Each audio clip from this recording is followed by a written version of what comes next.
heard today about the farmers. Apparently, they're making threats that they'll like shut down every major road in Britain, and they're going to keep doing it until that inheritance tax is taken away. Now it's like, what do you think of the Labour Party? Well, I think they're a bunch of lily-livered, coward, lying, snivelling cunts who aren't fit to go into a struggle or a battle with anyone. And I think that the farmers have been treated so egregiously that I wouldn't be too surprised if there were members of their sort of, let's say, loose alliance or coalition who might even take to killing. Like, just human nature. There's already been suicides over it. People have killed themselves before the tax comes in so they don't have to pay it. So it's like, this is a serious business. It's like the head of the farm dies and suddenly the government gives you a bill for like £2 million on a business that might just make 25 grand a year and keep everyone fed and keep fueling the vehicles and shit. It's like farmers aren't on good money. Farmers need some reasonably expensive equipment just to do the job. So you call that money because the guy's got a Range Rover. It's like, how the fuck else do you drive around in a place with no roads? So it's like, Starmer saying it'll only affect the wealthiest of farmers. It's like, are you kidding me? It's like, do you know how much farm you can buy for £1 million? Not much of a farm. And it'd be a matter of, yeah, well, you've got so many acres. We and they're going to be the ones who value the properties. So they could have a look at your farm and say, nah, it's not worth. It's worth. Your farm's worth 1.1 million, so you're being taxed. And you know, another farm, they'll say, no, yours is just worth 900 grand. They're going to be deciding. Someone from the government's going to go around and say how much your farm's worth, and then tax your ass. And in like every case, that bill of hundreds of thousands is going to just put the farm out of business, and then it's going to get sold and it'll be bought up by Bill Gates.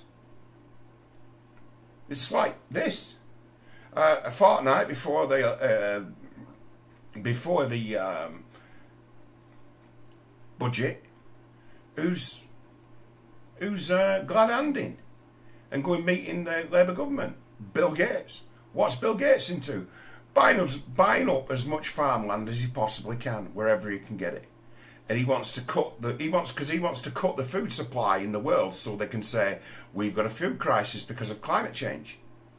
Not that we've actually reduced food production to create a scarcity. It's what they're up to. So it's like you have to consider that. Whose side are you on? The farmers or the fucking Labour Party? Globalist scum. And it's like, I stand with farmers. I don't give a shit that those people have on paper got lots of money. It's their money. It's like they inherited it. It's a farm. It's a business, a working business that's absolutely crucial to this country. So as they call it, food security. You keep the farms going for when you really need them, and it's worth it. Because they do turn, mostly, if things go in their favour, they do turn a profit. If they get a few months of rain, which is fucked, isn't it? They don't make any money at all. They lose everything they planted.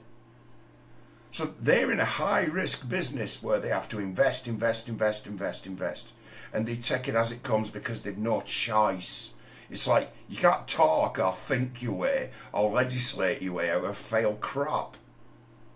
It's like this knowledge of, you know, just basic rudimentary knowledge of that kind of business. It's like it's completely lost on them. So like I come from farmer stock on one side of my family. They're farmers, my mother's family. And it's like, well, why aren't you on a farm? It's like, well, the farm gets left to the oldest, doesn't it? And the big farm that they used to have is in Shropshire. In fact, my mother's family used to fucking own half of Shropshire once upon a time. The Elwoods. Yeah, they owned an incredible amount of farmland in Shropshire, and over the years it got cut down and cut down and cut down. But they were people who could afford to raise a family because they needed workers. So my great granddad was like the middle kid of 7. So he didn't inherit a farm. His older brother did. I met his older brother and I've been to the farm. Beautiful place. It needed modernising. But it's a beautiful place. It's like, what a place you've got. It's like you've got all this flat land. You've got river running through it. It's like, this is a beautiful place. I used to go there like once a year when I was a kid. Me going with my granddad to go and see his uncle. And cracking people. Farmers.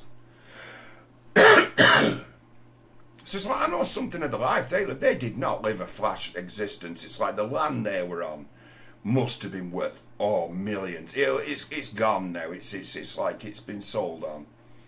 It's been sold on and the money's been split up. And I might have seen, or my parents might have seen some of the money that came from it. I never saw it. It didn't have any lasting effect on our life. But it's like they had the farm. I've been to the farm. It was beautiful. Old cottage. Place didn't have running water. Too far off the beaten track. Didn't have running water. They had a well.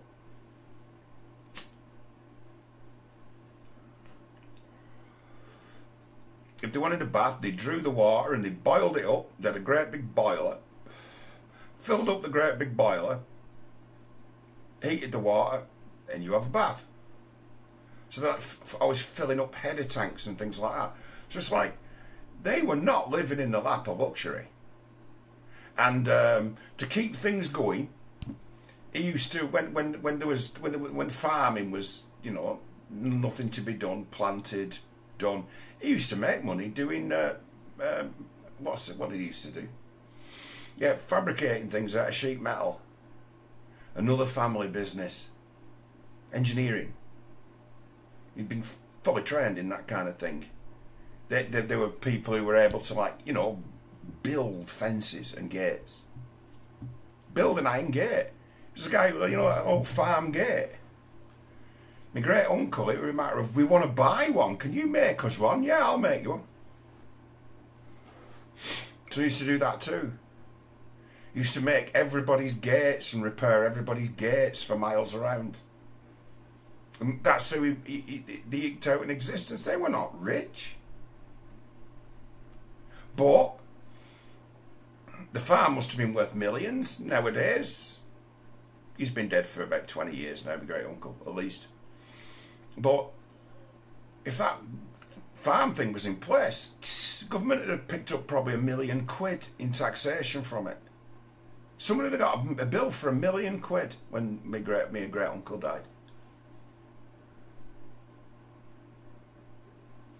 It's like, I am so against this. I am so against it. I'm like, this is just theft. These people for all time have been, they've been exempt from these death taxes because it's not a home really, it's a business you pass on. The land is always the land, the weather is always the weather, the seasons are always the season, the farm is always the farm. People are temporary, the farm is permanent. There's good reasons why there's no inheritance tax on farms. And now they've decided to do it because they kind of want to measure a revenge. In the same way as when they got in 1997, they banned fox hunting to do their best to destroy the countryside economy. To destroy it, to teach the people a lesson, because fuck you toffs. You don't vote for us, rich fucking farm bastards. That's someone who's never been out in the country and has got really no notion in their head as to how much work goes into food production, right? It's like, anyone watch Clarkson's Farm? Many millions of people have. Say I come from Rochdale, you'd be surprised how many farms are in Rochdale. You can't really grow much around here, but you can certainly raise animals. Farm. Lots of animals raised around here, cows, sheep. So it's like, where I used to live, it's like, I've been around farms and farm animals my whole life. I think nothing of, you know, a cow or a bull or sheep escaping. It's like, is there a lot of sheep on common? Am my eyes deceived? Yeah, they must have escaped from somewhere, all followed each other. So, like horses that have managed to escape all the time. You used to see it a lot, and it was no big deal. We as kids got used to being around cows, horses, sheep. There's no, just a little bit about it as to where it's like, I don't see any of these guys that rich. You see one or two of them who get rich when their game is things like horse breeding. They do all right. It's one or two of those. No one was horse breeder. It's like, lad who lives at top of Syke. He breeds horses. When he dies, it's like his family are likely going to have to sell the whole thing. Why? Well, he's going to see a tax bill for about £1 million on his death. And it's like, that's about as fucked up as anything I can think of. It's like, he probably, every penny that he might have to leave in liquid assets would just instantly be swallowed by the death tax. And then likely still the farm would have to be sold. And then what would happen to it? Well, it'll be bought up by a land developer, probably to sit vacant forever so it's not actually producing anything. So it just lays fallow, becomes overrun. Or you sell all the land around the farm and just keep the farmhouse because it's on a road, so it could be passably a house. So you just sell all your land off and all you're left with is your house. It's like, no one signed up for that. No one. And it's like, So, Labour Party and their will to power, let's have it right who we're dealing with, up against farmers, and think of it this way as well, the only demographic of people in this country who are armed. The only people who are armed. You're messing around with the only population of people in this country who are armed. And you are threatening to destroy their family and their legacy with an inheritance tax. And you've got that dick mouthing off the other day, that former advisor to Tony Blair, saying, oh, we'll do to the farmers what Thatcher did to the miners, as if that's some kind of justification. It's like, you justify what you're doing like that? It's stunning. It's stunning how avoidant and blasé and brazen they are about it.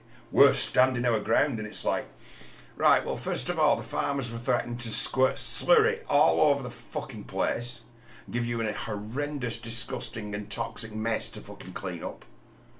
And it seems like that idea's gone. And now they've decided, hey, you know what Just Stop Oil did? Well, we'll do that with a tractor. And, you know, we might actually get some public support. Because they are killing us. It's like, who do you think's going to win? When it comes to the farmers, led by Jeremy Clarkson, I might add. Up against the Labour Party, led by Keir fucking Starmer, who can't... he lies and avoids, lies and avoids. He lies and then he avoids. Who do you think's going to win? 5'6" midget who can't stop running his mouth and telling lies and then running away from problems he started, or farmers? Who's going to win? My money's on the farmers. And it'd be my money on it as to where if you start to send the police to go and rough up the farmers will fight back against the police, and you'll see some people. You might see some coppers crushed tractors. You're actually to send the police to go and deal with them, as that Labour guy says we should do to the farmers what Thatcher did to the miners as well. Well, the miners, they kick the shit out of them by sending the Met up north to go and kick the shit out of the farmers. They transferred Cockney twat coppers who work for the Met up to Yorkshire and got them to kick the shit out of them northern bastards. That's what they did. They kicked the shit out of them. So, is that what they intend to do with the police? To send the police up against the farms? It's like the police of 2024 are not the police of 1981.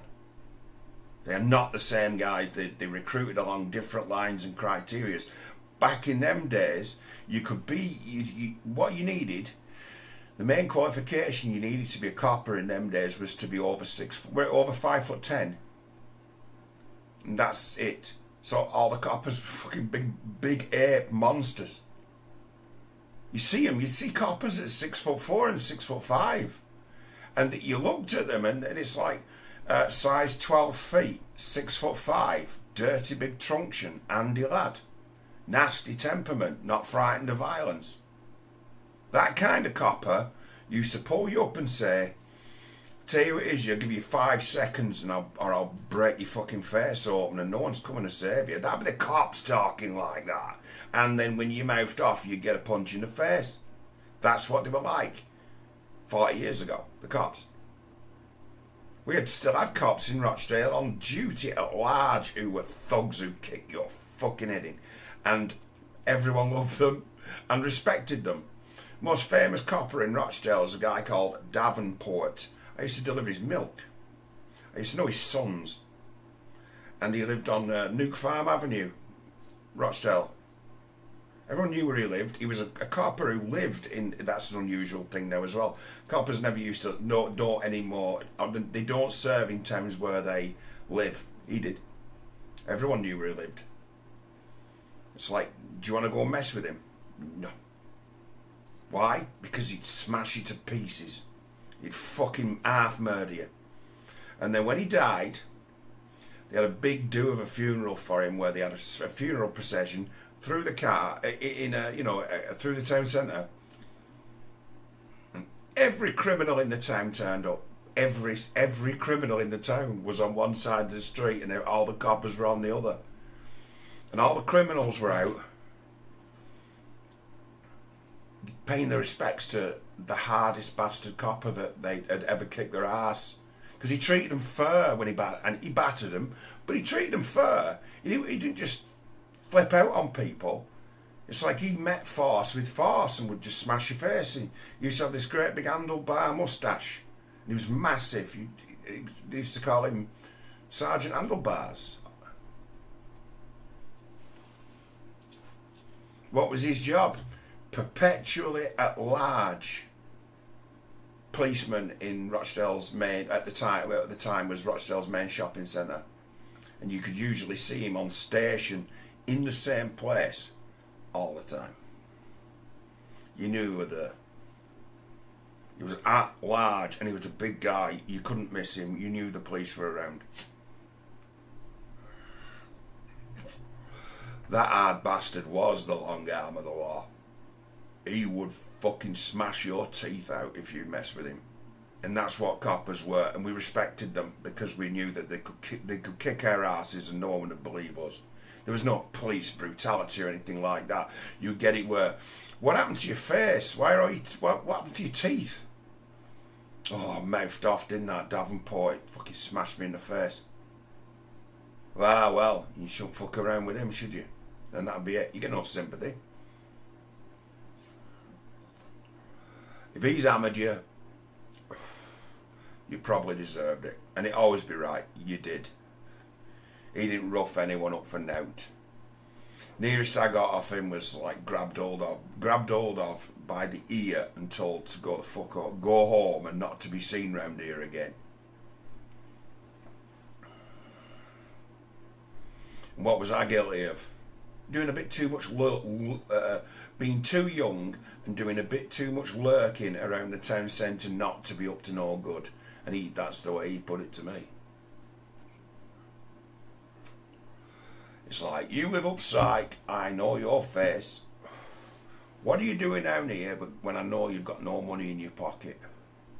and he sort of did his best to try to like let on that he knew that maybe what I had in mind was thieving, and let me know that if he caught me, I was going to get a proper kicking, and then he was going to go and have a word with my dad, and I'd get another proper kicking. And that's how the police operated in the 1980s. The place was a lot better for it. Even the criminals felt more at ease because they knew what was in store. They knew what the stakes were. Being caught wrong, and the police getting involved. You're gonna get hammered. I've seen it with gangs of kids trespassing. Be hanging around somewhere where they don't want you hanging around. You'd be hanging around at school. And as soon as one of the fucking idiot kids you knew, some 12 or 13-year-old, when he got it in his idea that, I could probably find a way of breaking into this school, I'm small enough to climb through a window. So something like that gets reported, and next thing you know, the next gang of lads who hang around outside the school, the police are coming, and if you try and run away, they'll chase you down and fucking batter you. So you've got a choice here. You either stand still where you are and the police come along and put you to the question and slap you silly, or you run away and they fucking levy you because they don't like running. You get it as to where they'd run you and they'd be fit, and you'd try and run away and they'd run you down and then they'd kick your ass for running. There'd be nothing in the arrest report to say you resisted arrest, he ran away. No, you just turn up battered and they'll say, oh, you tried to run, did you? It wouldn't even be written down. Now, the place was safe for them days. It was. People were frightened of what the police might do to them. Nowadays, you get police overreacting when somebody calls one of them, you look like my lesbian grandma, and freaks out. That's today's cops.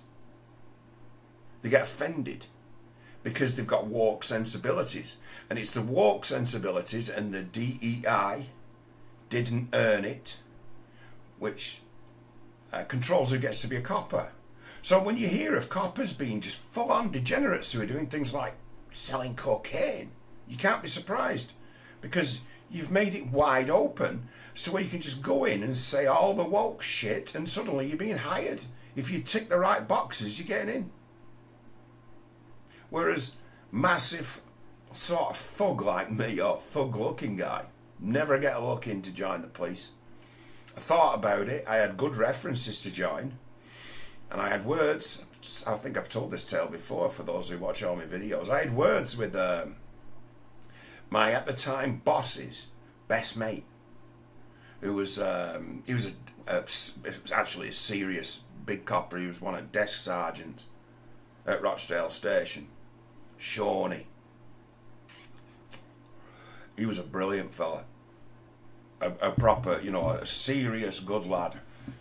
He didn't get carried away and start running his mouth off.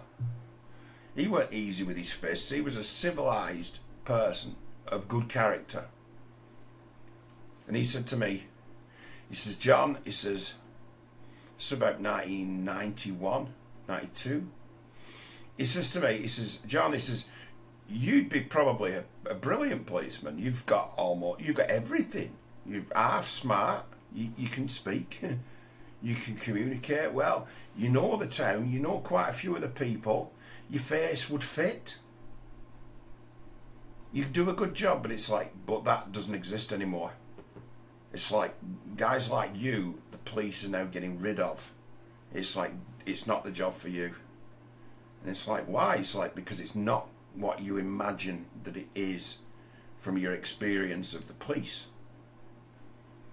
It's like you think you might be dishing out clips around the ear hole and threatening people and knocking and running them over, running them down and kicking their asses. Like, no, it's not like that.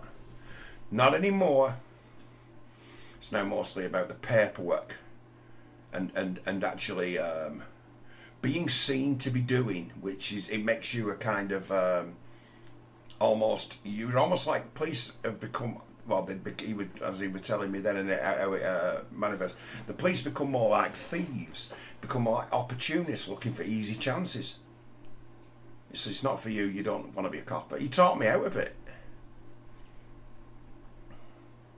I say, my once upon a time best mate's father-in-law was a well-known Rochdale copper, another desk sergeant, Jacko.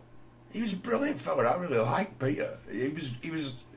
I liked him, and it was a matter of he was the hardest bastard.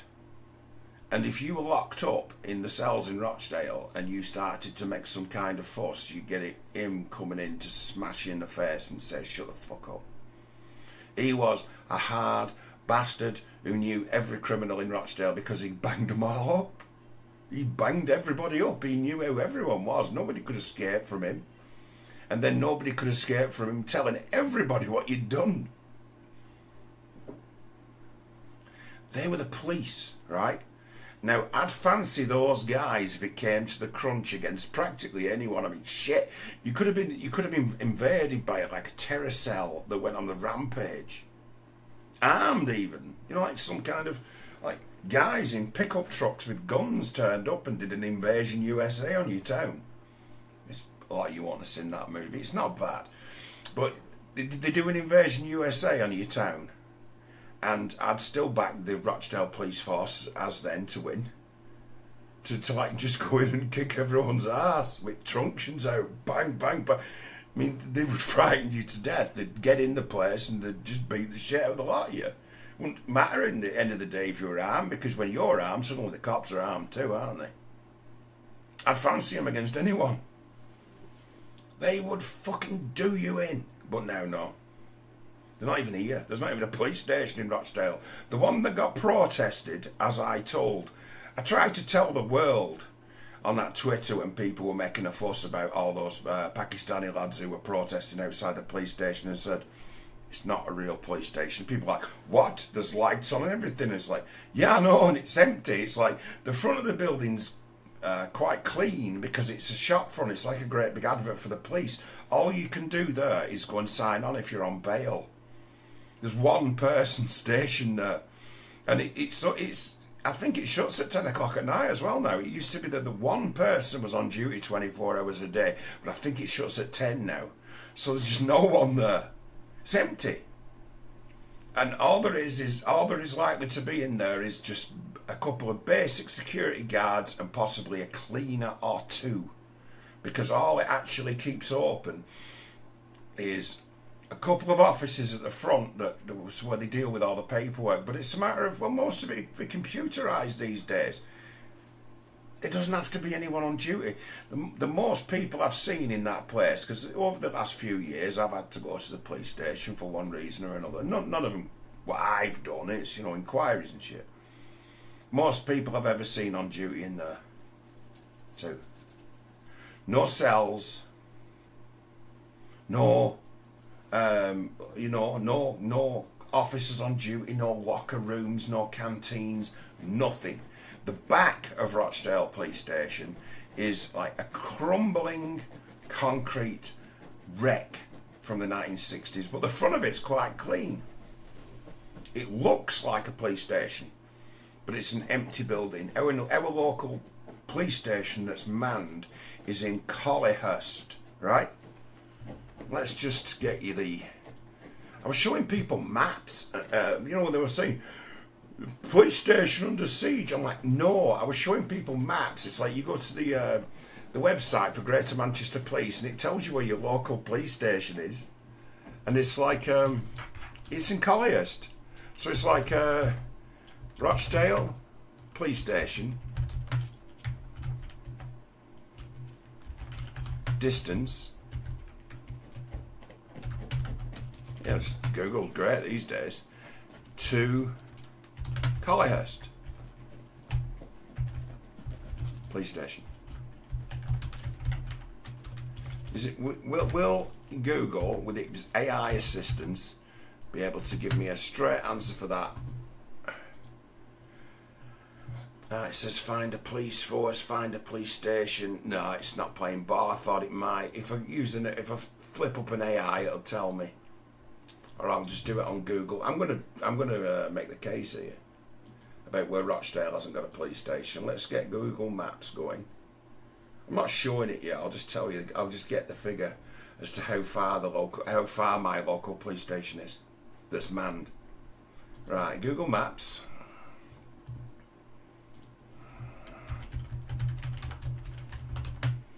Rochdale Police Station, the Esplanade, Rochdale, point 1. Very nice. We're going to do, I used to know how to work this thing. I used to use it all the time for work. Directions.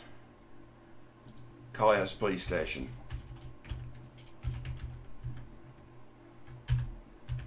I use this on my phone quite a lot when I'm driving.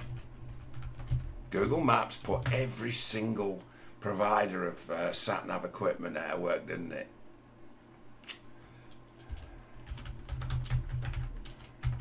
No one's got a TomTom anymore. Okay. Can we get a distance? Right. Why isn't it working? Hang on. Why isn't it working? Hang on. Reverse. Right. Oh, can't find Colliers Police Station. Just give me a second. I'm going to have to find it manually. Cheetham Hill, Strangeways, Monsell, Harper Hay. That's the road it's on. Rochdale Road, Colliers. Good job I know exactly where the place is, isn't it? Right, Oldham Road, Rochdale Road. I'll probably spot it without... Rochdale Road. Yep, okay, keep looking, keep looking. It's just before you get to Shude Hill.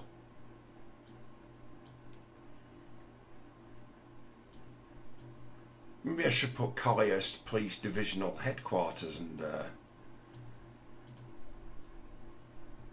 Okay.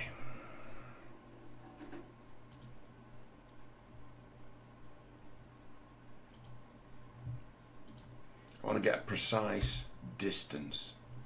Right.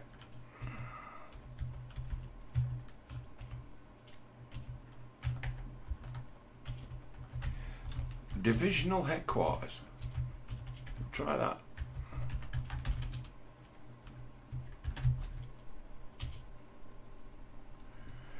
North Manchester Police Station. Yeah, there you go. Found it. 10.6 miles. 10.6 miles is my nearest police station with an officer on duty. That isn't just an administrator that can facilitate you signing on for your bail conditions. 10.6 miles. The way this place is placed is just a bit of a wing and a prayer, really. 10.6 miles. I've heard it said from a copper, never more than 12 officers on duty at night time for the whole of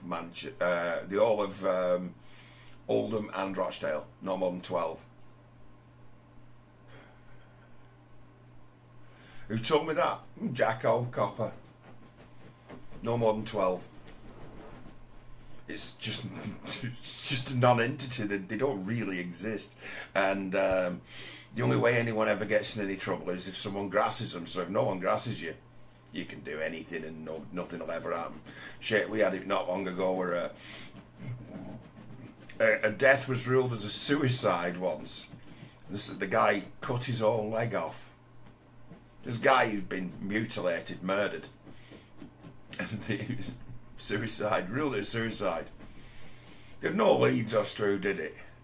And it was about this. It was so macabre what happened that it would have been ended up being some kind of big investigation, sort of a national manhunt who could do this to someone. So the lad was a scraw. No one really cared about him. Family of criminals. Gets murdered. It'd be ruled as suicide, and then when people on their social media started to speculate as to, hang on a minute, how's he committed suicide by cutting his own leg off? and bleeding out. Both the police and his family together would to shut you down, shut the fuck up. We had a human head was found in Rochdale up Belfield, right? And it was reported that a human head had been found, and then the next day it was ruled out as being suspicious. It was ruled out and deemed not suspicious. And I'm like, yesterday you found a human head, and today you're saying, no, we've solved it, no big deal. It's like, you found a fucking human head. They didn't find the rest of the body, but they found a head, and the next day they shut the case down, saying, no, we've closed the case, we've got to the bottom of it. Oh, so it was just a head that had fallen from the fucking sky. It's like, that's what the cops are like. You'd be amazed if there isn't an angle. They don't bother. If it seems like it's going to be too much work, they don't bother. It's astonishing. And if you ask questions about individual cases, just openly, just put it out there, saying, what's happening with that? It's like, shut up. Don't interfere with our business. Okay. So it's like, okay, those guys against the farmers who mean to cause disruption, how do you think they're going to get on? I don't think they'll even turn up. And if they do, they might be facing, I don't know, getting squirted head to toe with slurry. Worst case scenario, find themselves getting shot. It's like, you're going to send the police to deal with that. The Labour Party, you're going to send the police force to deal with a lot of people whose livelihoods you have destroyed. It's not that they've been. It's not that they're in for a kicking. It's like they're done. Legislation has been brought out to destroy them. Idiotic things said by Labour Party spokespeople have said that they've made the impression that they're happy to do it and they'll be glad to see the bastards lose the farms. So, whose side are you on? Who do you think's going to win between the Labour Party and the farmers? My money's on the farmers. Absolutely, my money's on the farmers. I ain't going to go out and protect them, but I ain't going to protect the Labour government against anybody. I'm not going to go out and join the farmers on a picket line, but I'll say, fuck them. I hope they cause all kinds of problems for the government. And it'd be a matter of, like the Just Stop Oil twats, right? Who paid by Dale Vince with taxpayers' money, funded by Dale Vince.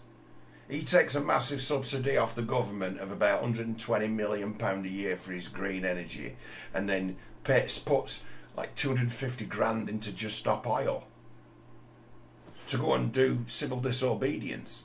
He's the guy who funds it, but he's a big donor and a big friend of the Labour Party. They're not going to do anything to him. He's the mastermind. He's the leader of the organisation. They're not doing it to him. He's one of their friends. He's one of the biggest donors. Dale Vince. It's like Dale Vince's idiots with their acts of vandalism and disruption of shutting down the roads, right? I can take a leave climate change, and I don't give a fuck for it. I've been hammered with it my whole life, and I for myself, having been totally brainwashed and thinking I'm a good fucking person, I made my mind up that it was a scam in about 1999. I'm an old boy now, I'm nearly 50. 1999 I worked out that it was a scam. So it's like, you start climate change protests, and I'm like, throw them in the back of the fucking van. There are those who might have sympathy for them, but it's like, is there a justification for all the disruption they're doing? Not really. They have catastrophised the situation. If you go and look at the UN documents, and it's saying that the climate situation is nothing like as bloody desperate as the politicians and media say it is. They're even lying about what the IPCC say. Those guys have got a wishy-washy reason for causing so much disruption. A wishy-washy kind of bullshit. The farmers have got a very, very good reason to be out protesting. A very good reason. Where I can look at their reasons and say, yeah, you've had the rug pulled from under you by a government who just means to viciously penalise you because they want your land and they don't particularly like you because you'll never vote for them. So before they put everyone out of business who made a quid out of fox hunting, which I don't give a fuck for. It's like there's foxes everywhere, and it's like, because there's no fox hunting, right? When you see foxes, they're usually emaciated, fucked, they're skinny things, and because they're so hungry, they're also really, really desperate and do stupid things. Where I used to live, you know what I say, my guy, where's my guy? Piggy. Little Piggy. He's asleep. No, he's not. He's just being lazy. Come here, boy. Come here. Right, I'm going to show you how little my dog is. You've probably seen him before. My mate, Milo, right? When I used to let him out for a pee, where I used to live, foxes would come for him. And they'd sleek in from 3 and 4 directions. They actually fancied eating him. They would come. I'd let him out and they'd see him and I'd see eyes in the distance. Oh, foxes. So I'd let my dog out for a pee and these foxes would think about making a move and I'd be stood out there like, the best way of dealing with foxes is shake your fist at them and tell them to fuck off. And they go. It's like they understand what fuck off means. Fuck off. And they go. They don't fancy any kind of scuffle with you, but they'll eat me chihuahua. That's what foxes are like. Foxes will have your rabbits, they'll have your chickens, they'll have your cats, they'll have your dogs, anything they can catch. And the way of doing it is they operate like a fucking Nazi wolf pack. They come at you left, right, in front of you. You're looking at the one in front of you and you've got one trying to flank you on either side. If you're a little dog, they can run faster than the little guy. They used to have him down as lunch every time I let him out the front door at night. Foxes. They're a menace. And the reason they're a menace is because there's no natural food around here for them, or very little. So in the winter time they all die off. And then they cause a huge stink. And then when they've died, you find that bloody dogs, right, that like sniffing around, yeah, they'll eat a fox, they'll eat a dead fox, they'll start ripping pieces off it and eating it. You know, your dog will fuck off, and you're like, where's my dog gone? And they'll come back, and you're like, what's going on? And then you get home, and your dog's breath stinks like, what the fuck? What have you been eating? And then next thing you know, they're crapping out like gravy. Upset stomach. What have you been eating? And then you walk around the same place, and when they nip to wherever they find a dead fox, you follow them in and you'll find the dead fox, and you're like, you dirty bastard dog's been going in there and grabbing a mouthful of dead fox. Fighting against the insects for a meal. That's what ends up happening. Foxes. Foxes are now a really endangered species because they're no longer being culled. So there's not enough food for them, so they all starve. So when there's no foxes left, when the foxes are all dead, foxes have gone extinct. It's like, why have they gone extinct? Because they stopped hunting them. Stop controlling the numbers. Foxes will breed as long as they've got food and they've got no way of seeing the future.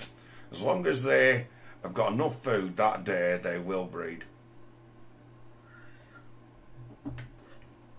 Breed like rabbits. Populations of foxes die off in the winter. And depending on how much grub they've got or how much natural food's around, That decides how many lives. That decides what the population's going to be next year. No thought about that. Nothing like that came up when the Labour Party decided to use the majority to ban fox hunting and calling it a blood sport. Blood sport. Yeah, they remember when the Labour Party 20, 30 years ago nearly were all about stopping blood sport, blood sport, blood sport, blood sport. They ostensibly said we're going to ban dog fighting and stuff, but there's very little of that goes on. And bear baiting, you know, this sort of shit. Badger baiting. No, you know. It's like killing badgers, right? Farmers kill badgers like fuck everywhere. They do. If the cattle's ever going to catch a bug that kills them, it'll be from a badger. So farmers with cattle don't take any chances at all, and they snare the bastards, and then they throw them in road. They throw them over edge into road, and it's ostensibly roadkill. I remember having a conversation with my uncle who used to do the same job as me, driving around, and I'll say, how many fucking badgers are out in the road? It's like, I'm moving around it. I'm driving around like Northamptonshire. I'm like, there's bloody badgers everywhere. And it's like, it's like the farmers snare them and kill them. They're not allowed to. So they just make it look like an accident because there's no dead badger ever told the tale of how he died. You just kill them and throw them over edge into road, and then if they get run over once or twice, it looks like roadkill. And he put it to me, it's like, you know, I've never seen a live badger. Ever. Must have seen 10,000 dead ones. Then you get like a guy like Brian May saved the badgers. It's like, go and have a word with farmers. Go and reason with them. It's like, you might get a load of housewives in the home counties, but poor badgers. But out in the country, it's like, fuck you, badgers. You're a danger to our livelihood. But they shut down fox hunting just to say fuck you to a lot of people they didn't like, who they saw as toffs, who needed to be knocked down a peg or two, and put thousands of people out of work. They didn't just, they put people out of work who did things like make saddlers out of work. And it's like kind of a lost art now. If you want a good saddle now, right, you have to buy one from America, because there's no run rate industry that keeps, you know, supply of work where fox hunting did. The guys who made those fancy uniforms that they all wear, and there's a thing to them because it's like you need to be seeing. So there's a reason why they wear these red coats, is that they need to be able to see each other well. The horses need to be able to see, you know, riders and stuff. So all this fancy gear they wear, there's a reason for all of it. So they abolished fox hunting, calling it a blood sport, and then, if in some regards, anthropomorphized foxes, to say these are a kind and gentle creature. Look how cute they are. It's like, you ever seen what a fox will do to a chick? I seen once what a fox did to a guy who kept pigeons. Got a pigeon loft in his backyard, and it wasn't very well secure because he'd accounted for cats getting in, but not accounted for foxes that'll like claw and bite the way into a place. They're strong. They will rip off something badly put, you know, like a bad, if you've just got boards in a shed, they'll actually force a plank and find a way in. They'll lever the way in. A few nails all knit together, no problem, in gets the fox. What does the fox do? It doesn't kill one pigeon and eat it. It kills them all and eats one. They go in a frenzy and just kill everything. They're deadly. Fox never get tired of killing. A single fox in a chicken coop, kill them all. And kill them all real quick. And just leave a disgusting mess. And you'll find that, well, looks like it ate a bit of that one, it ate a bit of that one, it ate a bit of that one, and then it had enough and gone. But it killed them all. Dude, a shocking menace. And yeah, they don't take that into consideration. They didn't talk to anyone who knew anything about fucking animals. They probably spoke to somebody like that Chris Packham. What do you think? Oh no, they must be protected. They're a fine and beautiful creature. It's like, you don't know anything about land management, do you, mate? You, sir, are not a farmer. You are a fucking activist who loves animals. An autistic activist that thinks more of animals than people. Because you can't relate to no one and generally treat people like absolute cunts. Sue people who expose truths about things you get up to. That's what he's like. Big Labour Party guy too. Big friend of the earth. They'll talk to someone like that, a political activist who's all about save the poor animals. And fucked an entire industry at the countryside. Where industry in the countryside.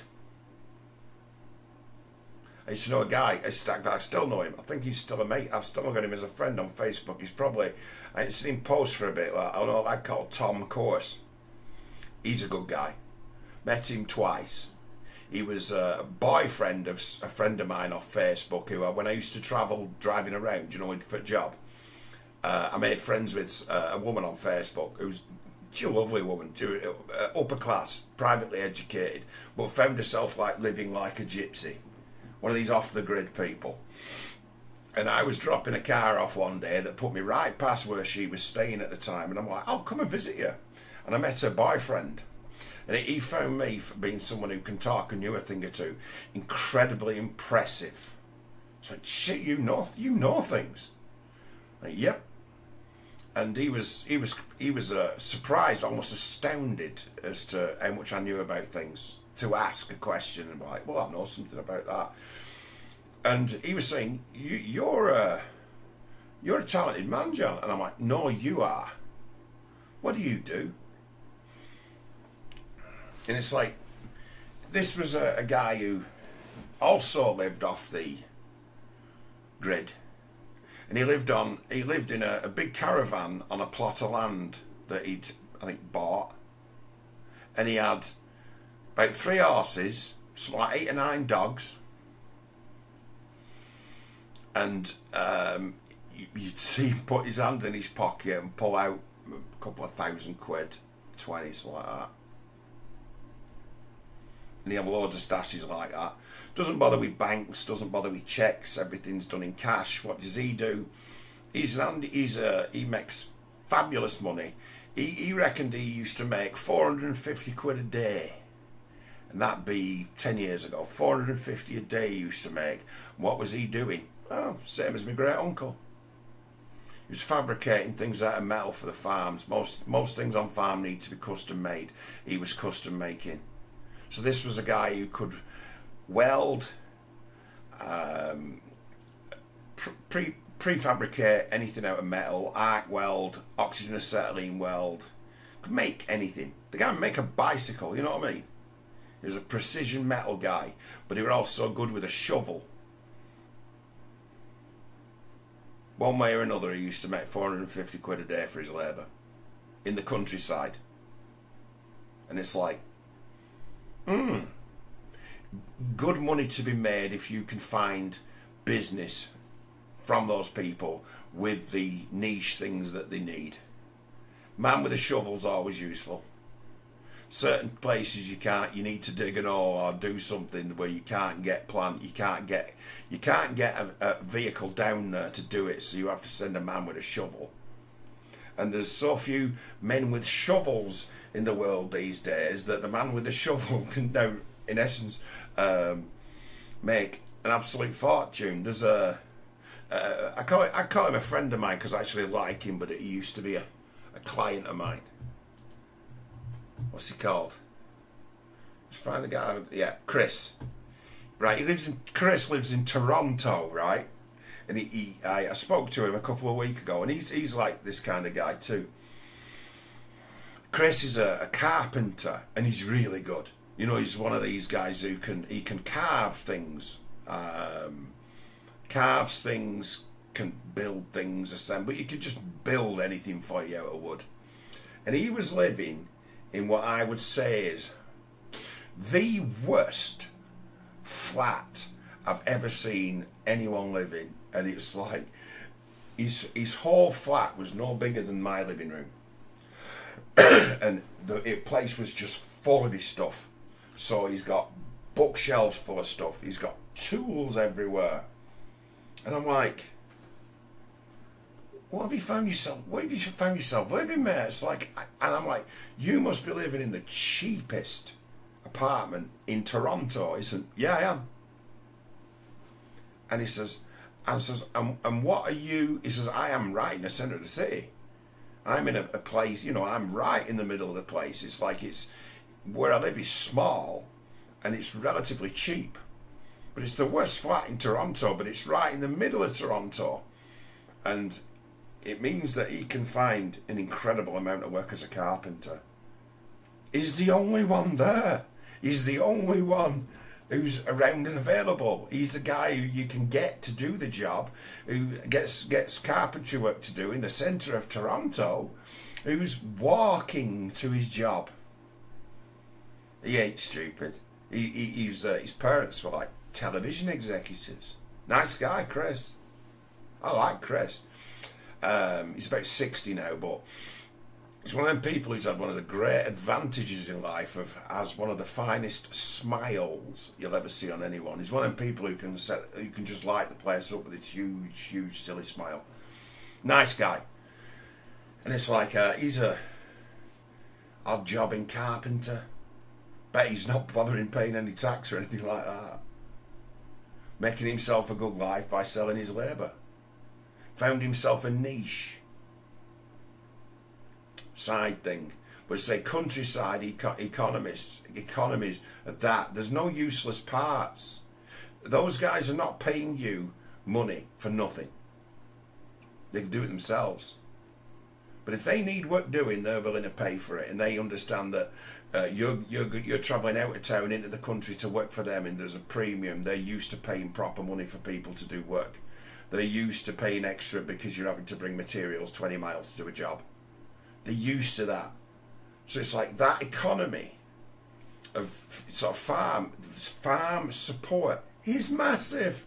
You start dismantling the farm, you dismantle all the ancillary industries that feed the farm. So you're not just putting the farmers out of work, you're putting all the rural people out of work as well. They've got no one to work for anymore. So it's going to be like, it'd be like 1984 when no one's allowed to live in the countryside. Well, the countryside is somewhere you go to go and have a look round, see the countryside. It's not a place where people work. It's certainly not a place that produces food.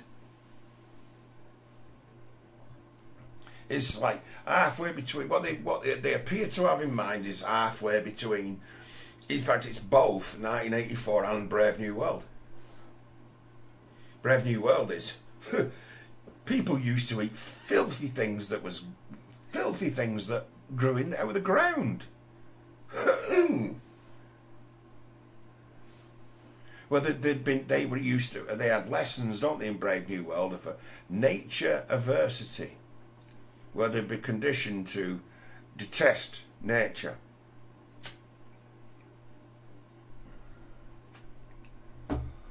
Detest the countryside. Just hate it. Never for a minute think or unable to think that one could make a life for oneself in the country.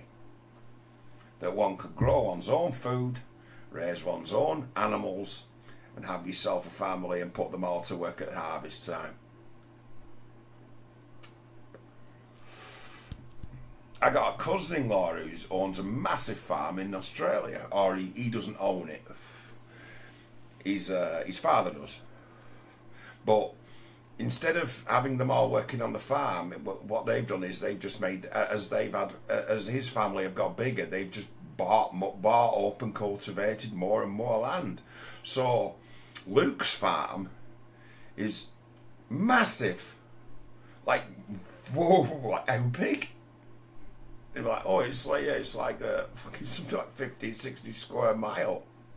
Massive farm. New South Wales. What they're rearing? Cows, sheep, goats, and I think wheat. And every year when they finish harvesting, there's always a picture of the big gang together. And there's Luke, my cousin Jessie, his wife. Luke's a nice guy.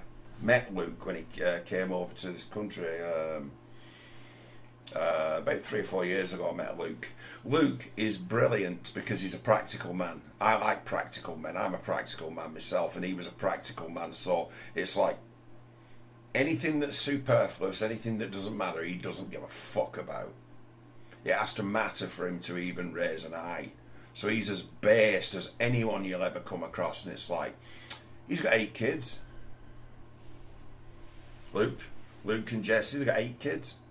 And when they do the harvest, there'll be a picture of their own combine harvester, because he owns one. And him, his missus, and all his kids. In a big picture, all, you know, dusty and they'll be like, we've finished, we've done the harvest. We've actually got, we can have a couple of weeks off now. We've worked, all of us, the whole family, driving tractors and shit, down to being 12-year-olds and stuff, driving tractors, bringing in the harvest, and that's the big job. It's like the planting and all that stuff. You've seen Clarkson's farm, you know, Luke can do that on his own, just with his drill and his tractor. But when it comes to harvest, he needs everyone who's available. Family does it. That's not an unusual situation. His techniques farming, where they're born from Britain. All the best farming techniques in the world come from Britain.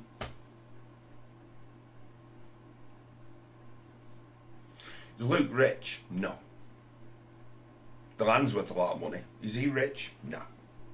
Is he worth a bob or two? Yeah, but he's got 8 kids. He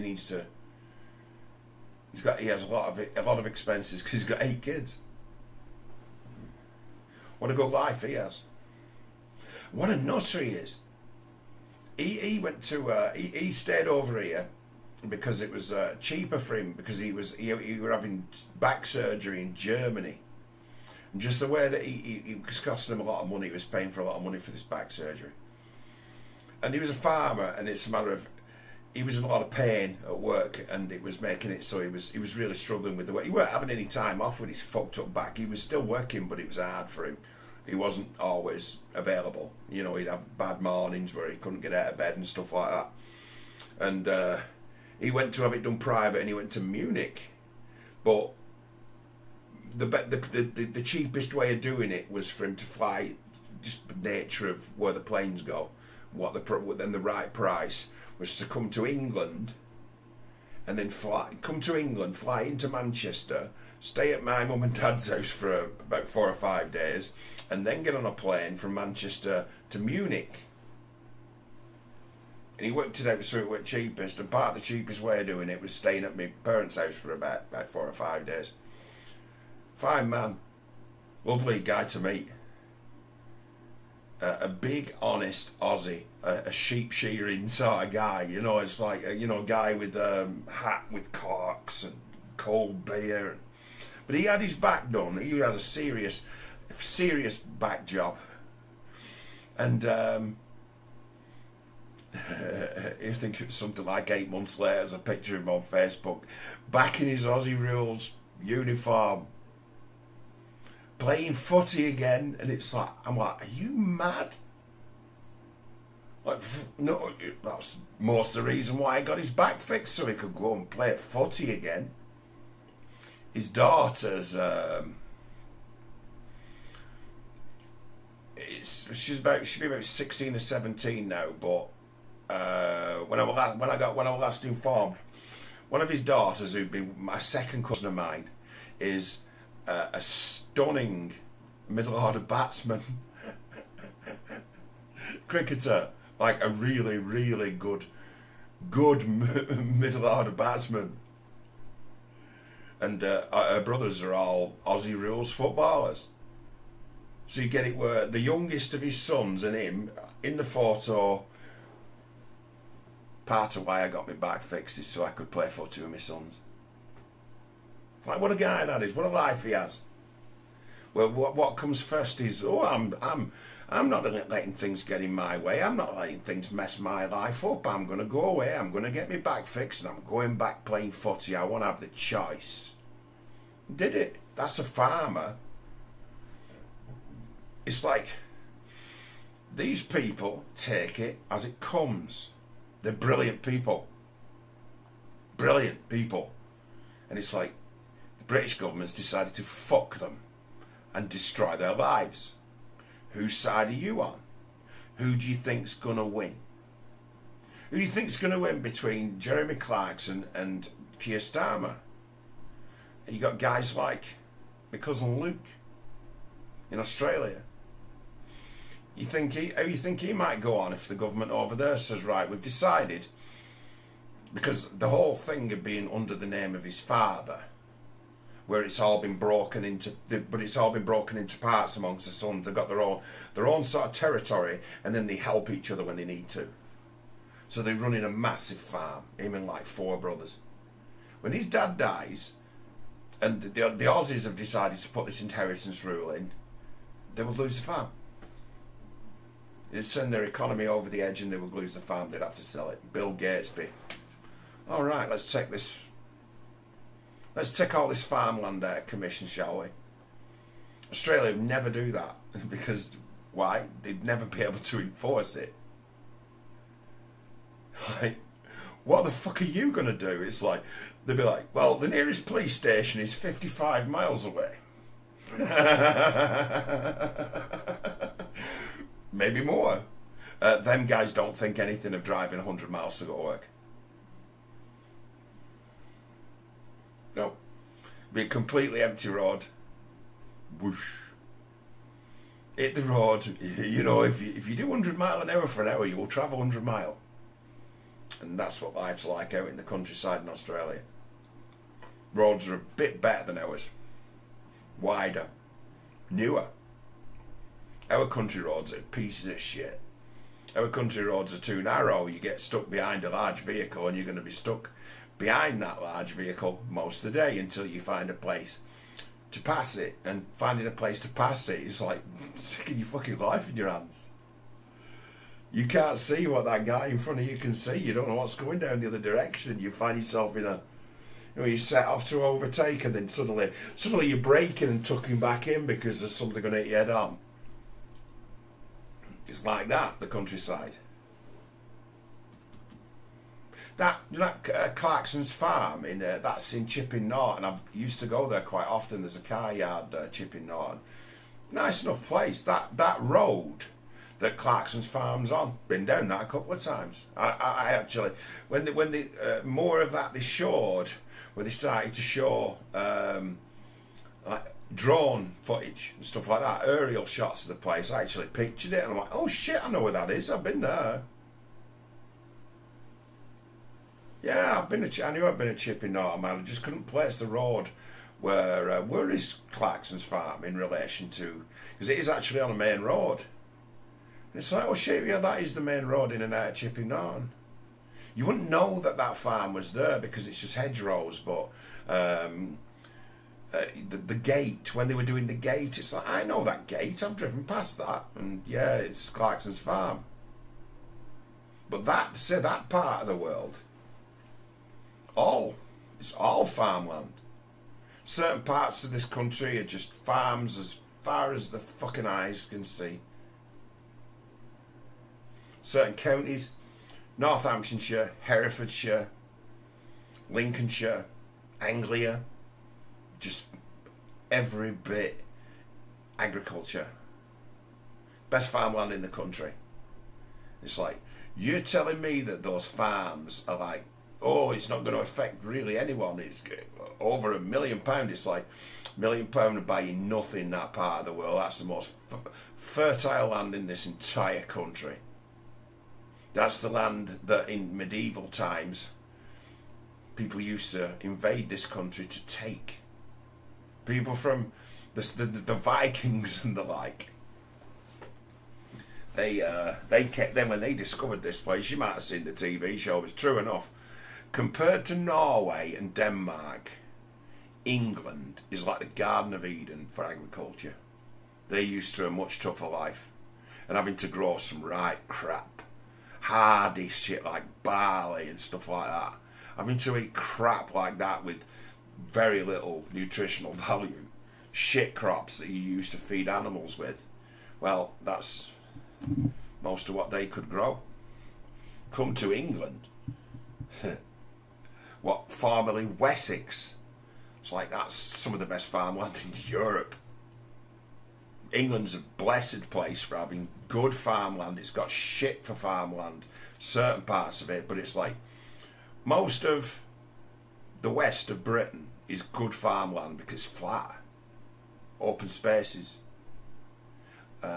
lack of erosion, decent weather, no fucking mountain ranges having their own piece of the pie or part to play in the ecology of the weather. Flat places where it's flat as far as the eye can see, that's good farmland. Britain's got quite a lot of it. So most of like the sort of spine, which would be like the path of the A1 motorway and the M60, the M6 down the M1. Almost all the land either side of those two roads is farmland. It's beautifully flat. You can see it. You drive on the motorway, you can see how many farms that you can see how much of it was farmland a few years ago when there was a stupid green. Remember when they were saying the future was biofuel? Scam. They stopped doing it. It's a scam. The government gave an incentive to farmers to grow as much rapeseed as they possibly could for use in biofuel production. They actually add some of that crappy biofuel to actual diesel that you buy at the pump. Like 10% of it's that shitty biofuel or ethanol. And it's like, when they were growing that rapeseed is like bright yellow. You know it when you see it. And it was when the government had put in that subsidy for growing it, everywhere you looked at it, there was a field of rapeseed and it was just bright yellow. The whole country, everywhere you could grow, was bright yellow because they'd been offered this great big bumper subsidy for growing all this rapeseed, and it was fucking everywhere. It was hard to believe. They had to stop it. They had to stop the subsidy because it's like, these guys are going to empty their coffers. They're growing so much of this stuff. Maybe we were a bit hasty with this pushing towards biofuels, which they were. I mean, shit, you don't hear so much. Nobody's buying biodiesel anymore. Why? You'll fuck up your car. There's problems at what temperature it burns and stuff like that, as to where it leaves residue all over your engine internals. Biofuel. It's not clean. It's something to do with the temperature it burns at, as to where it doesn't all disappear. It leaves a residue and it corks things up, so it destroys your engine in the end. People have learned about biofuel the hard way, but they learned the hard way about biofuel 20 years ago. So the farmers, the government doesn't understand that they're absolutely crucial to our economy and our supply chains. They don't fucking care. The farmers have said, though, a union of farmers that have emerged, they're called Enough is Enough or something like that. They're not fucking around. And today, with modern technology, it's like these guys have got the ability to assemble en masse, communicate Well, once upon a time they had no chance. That the farmer, you could single him out and put him out of business. Been going out on from the very fucking start. Been going on anywhere there's farm, anywhere where there's land to be developed. There's been people coming along and taking it from people forever. Let you do the work, and then they come along and steal it. They wait until you've done the work, though. They wait until you've turned it into a going concern that actually works, and then they come along and they seize it from you. Find an excuse to call in your debts and all that sort of shit, take it off you. It's what the world's been. It's like those settlers in the US who were promised that you can go and stake your claim on some land. It's like, yeah, go and stake, go and take some land. You'll probably starve because you don't know how to farm. Those who did, who were able to make somewhere nice for themselves, then it's taken from them. Government, local government, would find reasons to put them out of business, to seize the farms, to sell the farms to their friends and relatives, accumulate loads of land by stealing it from the settlers, or practically stealing it from the settlers.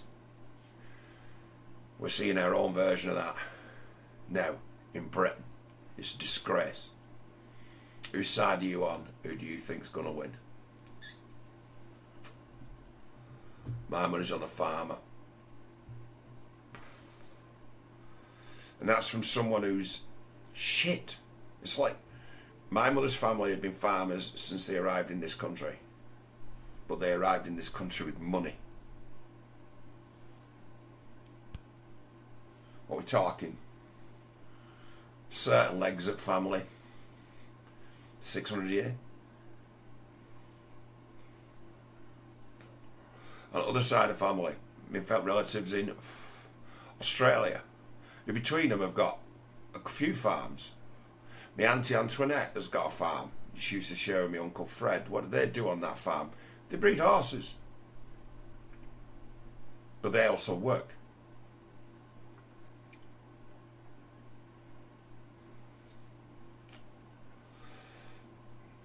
Whether I like it or not, it's kind of in my blood. It's part of my heritage, farming. I'm not in the farming game, but say my ancestors were, both sides of family. Whose side do you think I'm on? Give you a clue, same as you.